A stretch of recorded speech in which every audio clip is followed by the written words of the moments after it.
a joke ou quoi? Non, mais, is this a joke ou quoi? Bon, ben, bonjour tout le monde. Bienvenue à une autre réaction d'après-match dans cette série entre les Canadiens et les Capitals. On fait la réaction du match numéro 4, les Canadiens qui perdent par la marque de 5-2, mais 3-2 avec 2 buts dans un filet désert. Face aux Caps, une défaite crève-cœur qui met les chances du Canadien dans le trouble de pouvoir remporter cette série, alors qu'il maintenant, il tire de l'arrière par la marque de 3-1. Une défaite qui, en première période, une game très plate, très fermée, pas beaucoup de chances de marquer. Alors, une période sans vraiment événement. Deuxième période, un but de Washington, Dylan Strome, sur une erreur de communication entre Lane Hutson et Jacob Dobeš. Lane Hutson qui a fait un revirement à la ligne bleue, ça a causé un surnombre. Lane Hutson qui a réparé son erreur. Il a bloqué Anthony Beauvillier.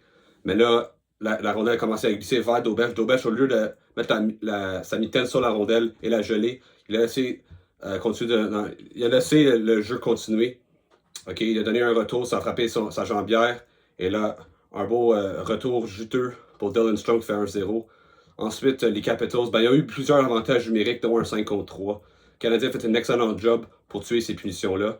Et ensuite, ça a donné de l'énergie à l'équipe. Ils ont marqué un gros but sur l'avantage numérique. Une excellente entrée de zone effectuée par Juraj Slafkovský. Une belle passe vers Lane Hutson. Ensuite, une passe vers Ivan Demidov. Une magnifique feinte pour déjouer le défenseur des Capitals. Il contrôle le filet. Il passe dans l'enclave. Slafkovský tire sur réception. 1-1. Et là, le Canadien, encore une fois, en fin de deuxième période, un autre but en avantage numérique sur marqué par Cole Caulfield, sur une belle remise entre un beau jeu effectué avec Lane Hutson et Ivan Demidov.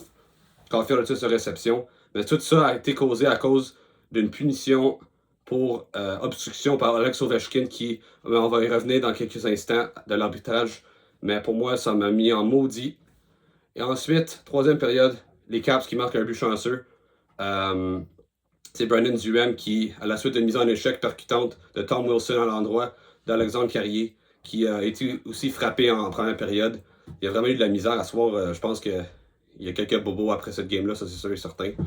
Un but de Duhaime, coupe dans l'enclave, un arrêt de Dobeš, et ensuite un retour dans les airs. Caulfield qui, en repli, tente de réparer l'erreur et de revenir, mais malheureusement, la puck, elle frappe dans le chest, et ça va entre les deux jambes de Dobeš. C'est 2-2. Et là, le Canadien qui, j'ai trouvé en troisième période beaucoup plus d'énergie que lors des deux premières périodes, à 5 contre 5 du moins. Malheureusement, on n'a pas été capable de marquer. Là, ça fait ce qui devait arriva. Un but de Andrew Mangiapane sur une entrée de zone un peu... mais on a un peu trop concédé à la ligne bleue. Je pense que c'était Goulet qui s'est fait prendre. Ça faisait que Dvorak, c'était le seul homme en arrière, à 1 contre 1 contre Mangiapane, un lancé d'assez loin.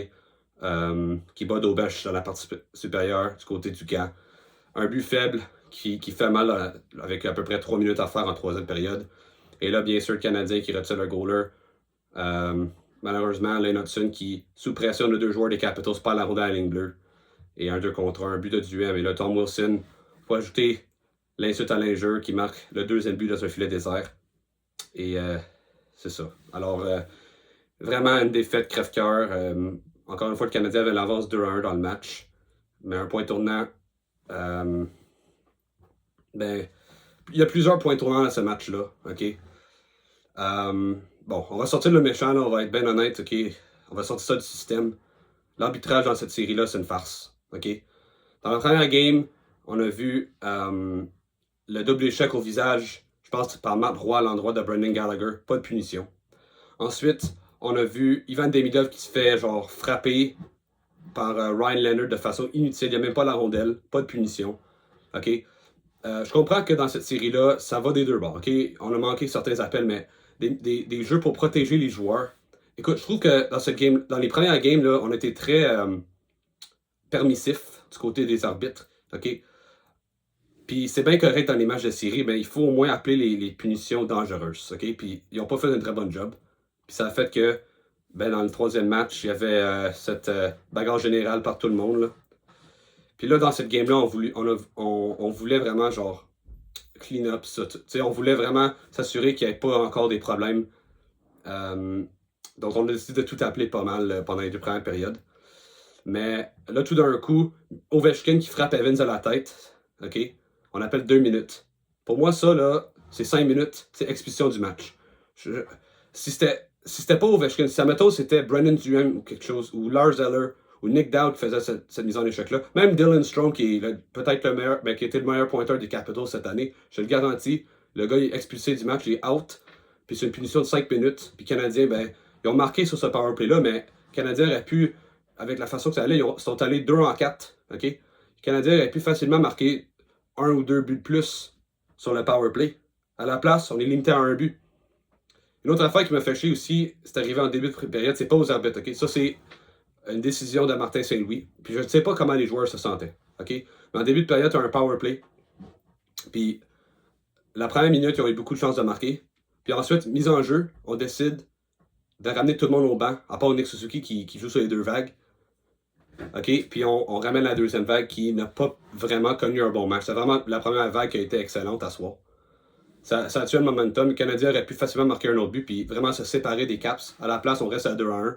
Puis comme j'ai dit, les Capitals sont revenus de l'arrière puis ils ont remporté le match. Tu sais, alors, dans cette série-là, pour revenir aux arbitres, on protège pas les joueurs. C'est arrivé plusieurs fois des soft calls hier, là, OK? Tu sais, Dvorak qui a fait perdre le bâton, il a perdu son bâton. OK, ça, personnellement, je trouve ça un peu inutile d'appeler ça. Là. Ils sont allés un peu trop à l'extrême. Fait que ça a mis un standard où on appelle tout. Puis là, tout d'un coup, en troisième période, OK, on n'appelle plus rien. Wilson, honnêtement, qui a ramassé Carrier. Moi, là, c'est sûr, en temps réel, c'est dur à dire, là, mais à la reprise, c'était évident, c'était un coup à la tête. Le but, c'était de blesser Alexandre Carrier, qui d'ailleurs a été probablement le meilleur défenseur du Canadien lors de cette série. Je pense pas que c'est trop... genre risqué de dire une affaire de même. Pour moi, c'est trop audacieux de dire une affaire de même. Pour moi, il joue extrêmement bien. C'était une lourde perte pour le Canadien, le fait qu'il n'a pas pu terminer ce match-là. Ça fait que le Canadien a besoin de jouer à 5 défenseurs, surtout c'est certains de leurs meilleurs éléments, surtout Mike Matheson qui a joué genre 28 minutes à soir. Alors ça, c'est une énorme perte pour les Canadiens. C'est juste... C'est rendu honteux. Puis là, après ça, après le match, comme je dis, il y avait le cross-check au visage de Gallagher lors du match 1. Il y a aussi, évidemment, il ne faut pas oublier le cross-check à Patrick Laine en prolongation, qui a causé un dégagement refusé. Ensuite, le but de Washington en prolongation par Ovechkin. Deuxième match, Caulfield reçoit un cross-check au visage, pas de punition. Encore une fois, à soir, Ovechkin coup à la tête. Là, on fait plus les cross-checks maintenant. Là, c'est des coups à la tête, puis on fait absolument rien avec sur les arbitres. 2 minutes, ça aurait dû être 5 minutes, puis expulsion du match. Puis là, en troisième période, Wilson, pour moi, en tout cas, c'est un but chanceux, peu importe, parce que de 1, Washington aurait pu être pénalisé, mais ils ont marqué un but chanceux. Alors pour moi, le Canadien, puis là, ensuite, on a vu Saint-Louis, puis Daubèche, lors de leur point de presse, un peu se plaindre des arbitres, surtout Daubèche qui disait dans le fond qu'il ne souhaiterait pas revoir ces arbitres-là lors du prochain match. Pour moi, c'est inacceptable la façon que les arbitres ils perdent cette série-là. OK? Ils perdent c'est n'importe quoi, puis... là, tout le monde va dire, là, le Canadien vient de vendre sa peau. Parce qu'on critique les arbitres, puis là, après ça, ils vont être plus sévères envers nous. Peut-être c'est vrai. C'est probablement vrai, en fait.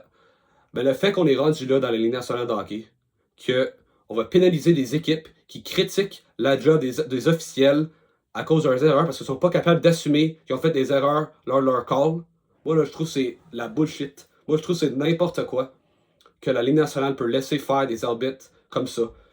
OK? Moi, là,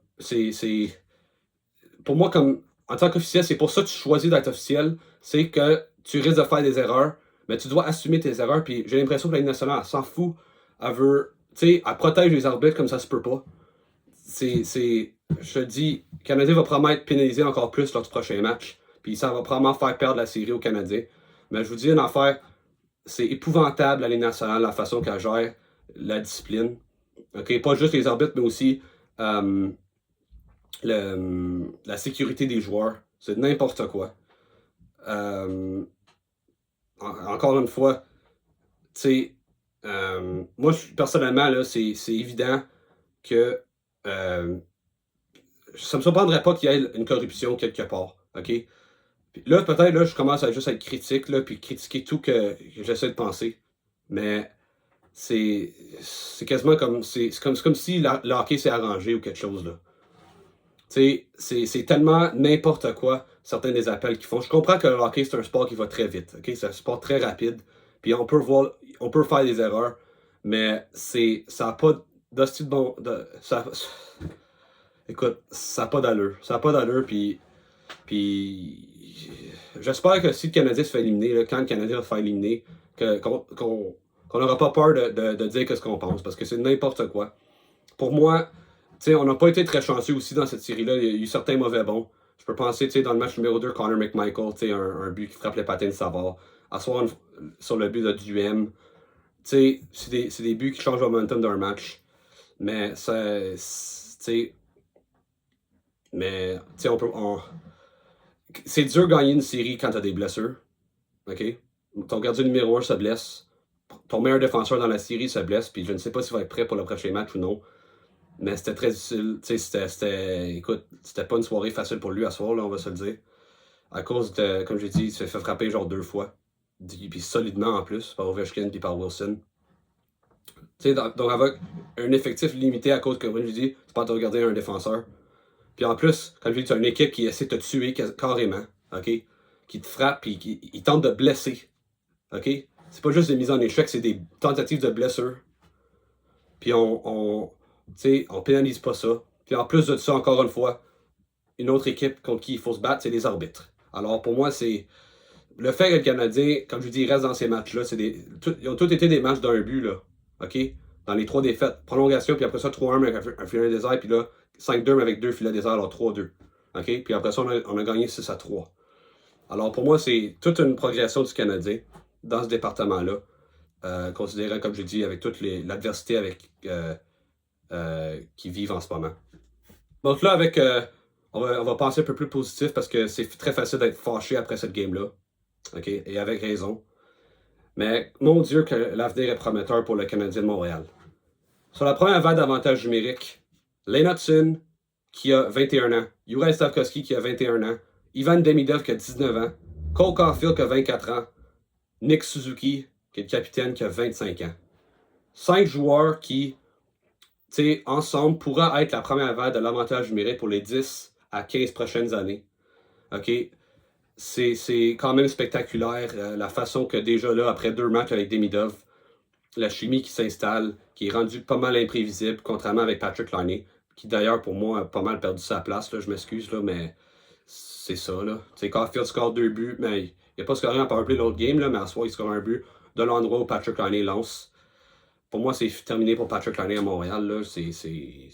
Moi, là, je vois pas pourquoi tu pourrais garder un gars de même, là, s'il va jouer avec cet effort-là. Je comprends peut-être qu'il est blessé au poignet ou à la main ou quelque part, là, mais pour moi, Laine, il m'a démontré que ce que je voulais savoir, c'est un joueur qui ça ne tente pas vraiment de jouer, puis c'est le temps de s'en départir avant que ce soit trop tard. Puis qui brise la culture gagnante, qui se développe ces temps-ci. C'est vraiment positif. Le caractère qu'il démontre. Pas de l'année, l'équipe, bien sûr. OK?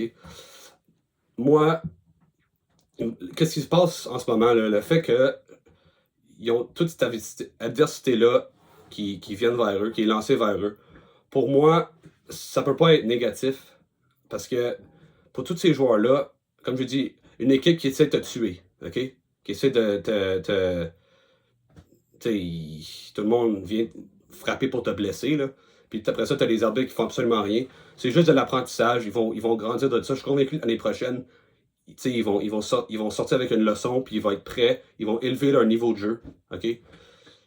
Ils vont élever les standards établis.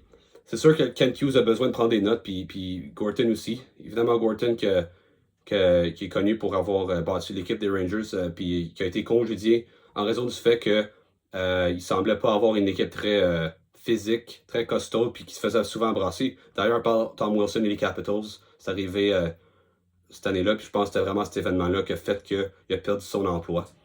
Mais chez le Canadien, on va prendre des notes. Je suis convaincu qu'on va pouvoir s'améliorer. On va pouvoir améliorer l'équipe. C'est sûr qu'il faut plus d'expérience, plus de gabarit.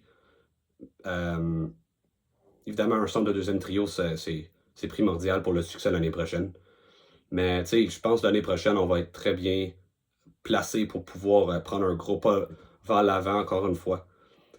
Dans cette série-là, si on se souvient bien l'année passée, là, en fin de saison, Ben, en fait, l'année passée, on était l'équipe qui avait joué le plus de matchs par un but. OK? Qui était décidé par un but, puis on était l'équipe, évidemment, qui a perdu le plus de matchs par un but. Si on avait gagné ces games-là, on a probablement été dans le mix ou peut-être même fait des séries. Mais on a perdu la plupart de ces games-là. Mais comme je dis, c'est des games où on avait une chance de gagner. Mais c'est un peu ça qui se passe ces temps-ci avec Washington. On joue des games, des matchs d'un but. T'sais, on apprend dans l'adversité, dans la défaite. Puis pour moi, c'est, comme je dis, c'est rien que positif. Parce que ça, comme je dis, ils vont apprendre de ça. Ils vont être plus prêts l'année prochaine. Quand ça va vraiment, il y aura beaucoup de pression, je pense, l'année prochaine. À non seulement faire les séries, mais aussi pouvoir peut-être gagner une ronde dans la série. Je ne sais pas si l'objectif, ça va être gagner la Coupe Stanley l'année prochaine. Je ne sais pas. Ça va dépendre des décisions prises par Kent Hughes et Gorton.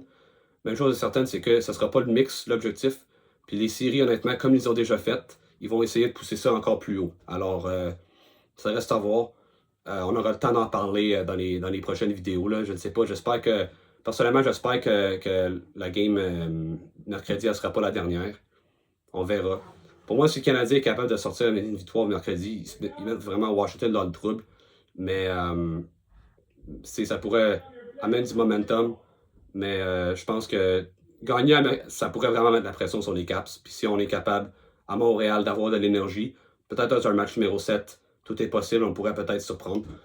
Probablement, ils vont probablement perdre le cinquième match, surtout si Montembeault n'est pas là. Tu sais, Daubèche, il a été correct, il a fait des beaux arrêts, mais il a aussi donné 2 buts qu'il n'aurait pas dû donner. Alors, it is what it is. Mais comme je dis, le fait qu'on est en série, c'est déjà là, c'est beaucoup de positifs. Puis, ben, on va espérer que le mieux. On va espérer qu'on puisse jouer 2 autres games au moins. Alors, qu'on puisse au moins jouer leur 6e match. Puis, ben, on va juste s'apprécier. Sinon, on va s'apprécier le match numéro 5 et espérer le meilleur résultat. Bon, ben, ça met fin à la vidéo. Laissez-moi savoir dans les commentaires. Est-ce que vous croyez que le Canadien a encore une chance de revenir dans cette série, le premier tour face aux Caps, maintenant qu'ils tirent dans l'arrière 3-1 dans la série? Ou est-ce que vous croyez que c'est terminé, que les Caps vont probablement soit l'emporter mercredi, sinon ça sera vendredi. Alors dites-moi ça dans les commentaires. Est-ce que vous pensez que j'ai raison avec ce que je dis à propos des arbitres? Ou est-ce que vous croyez que je suis juste un partisan qui fait juste chialer? Alors dites-moi ça aussi dans les commentaires. N'oubliez pas de liker et de vous abonner à ma chaîne YouTube. Et on se voit à la prochaine game, suivant le match face aux Caps dans le match numéro 5. On va espérer que ça ne sera pas la dernière. Alors go Habs go, on va espérer une victoire. Puis à la prochaine!